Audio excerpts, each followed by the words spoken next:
अस्सलाम वालेकुम।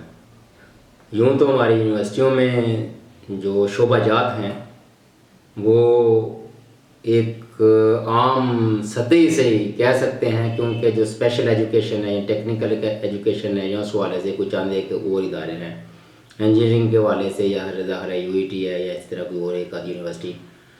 मगर हर यूनिवर्सिटी में जो दौरे हाज़िर के तकाज़े हैं वो उस वक़्त पूरे होंगे जब हर यूनिवर्सिटी में कम से कम एक डिपार्टमेंट जदीद एनर्जी और स्पेस एंड टेक्नोलॉजी से मुतल्लक होगा। कम से कम को इनिशियल उस पर वहाँ बच्चे पढ़ लें, उनके बारे में मालूमात हो, किसी की कोई दिलचस्पी पैदा हो। मगर बदकिस्मती से हमारी यूनिवर्सिटी लेवल तक के जो बच्चे हैं वो वही इस्लामियात, मुताला पाकिस्तान, सोशल से वो अपना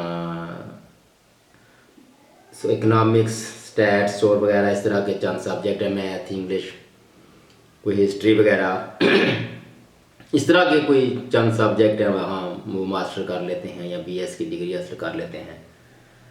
चंद एक प्रोफेशनल भी होंगे, यानी बहुत लिमिटेड सतह पे हैं। लेकिन जो वहाँ तालिबात और तालिब इल्मों को जो बुनियादी उनकी ट्रांसपोर्टेशन का मसला है वो इतना गंभीर है, शायद बड़े शहरों का तो मुझे नहीं इल्म,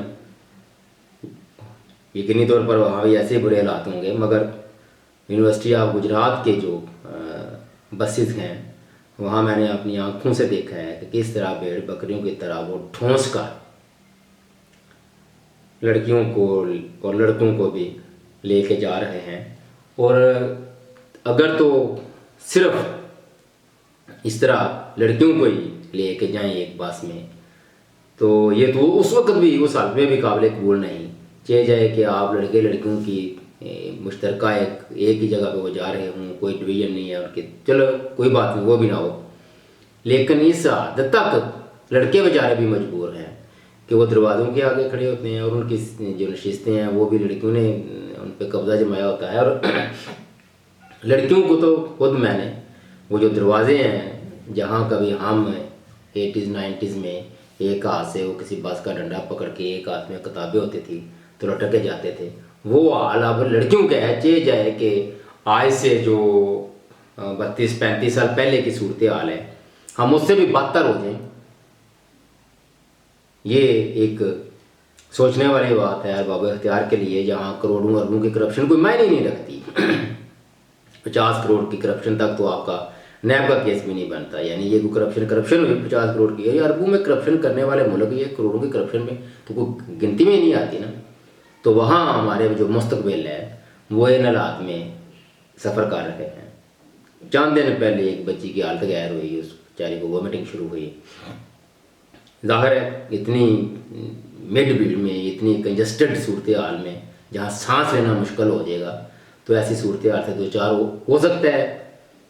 और इसके बाद ये भी चंद दिन पहले का वाक़या है कि एक लड़की वो ज़ाहिर है वही खिड़की के साथ खड़ी थी, अलमारी जहाँ बस के दरवाजे के साथ खड़ी थी, तो वो गिर पड़ी। फिर 112 को बुलाया, वो एम्बुलेंस आई और उसको ट्रीटमेंट दिया और ले गया अस्पताल गई। इस सूरत हाल में जब कोई यूनिवर्सिटी के जो वीसी साहब हैं या कोई उनका ट्रांसपोर्ट का डिपार्टमेंट है, वीसी साहब से तो है ज़ाहिर है उनकी रसाई नहीं होगी बेचारे बच्चों की, और जो डिपार्टमेंट के लोग हैं वो कहते हैं शुक्र करो ये जो तो आप लोगों को सहूलतें मिल रही हैं, यानी पैसे भी ले रहे हैं और उनको शुक्रगुजारी भी चाहिए कि लड़के और लड़कियां जो उनको मिल रहा है उसी पे वो साबर और शाकर रहे, यानी बेहतरी की तरफ हो, उनका कोई मतलब नहीं जाने का। ये वो पैगाम दे रहे हैं ना, ज़ाहिर इसलिए कह रहे हैं कि जो मिल रहा है उसी पे शुक्र करो, ये भी मिल रही है।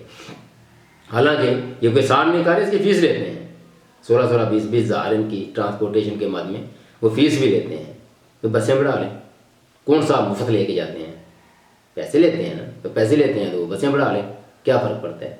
लेकिन अगर जो बंदा भी है उसको किसी को भी जितमाही सतह पर अपने मसाइल से लेना देना को नहीं, और ख़ासकर उन मसाइल से जिनका तल्लक आम से, आम इंसान का, आम आदमी का हो, मिडिल क्लास हो, लोअर मिडिल क्लास हो, क्योंकि वो उससे ऊपर वाली क्लास को तो इन मसाइल का सामना ही नहीं है। चोर बाजारी का माल उनके पास बड़ा है। लिहाजा जहाँ तक भी ये हमारा पैगाम पहुँचे तो कम से कम अपने मुस्तकबिल को, अपने बच्चे बच्चियों को इस काबिल समझें कि उन्हें अच्छी एक ट्रांसपोर्टेशन दे सकें। तक इतना ही, अल्लाह हाफिज़।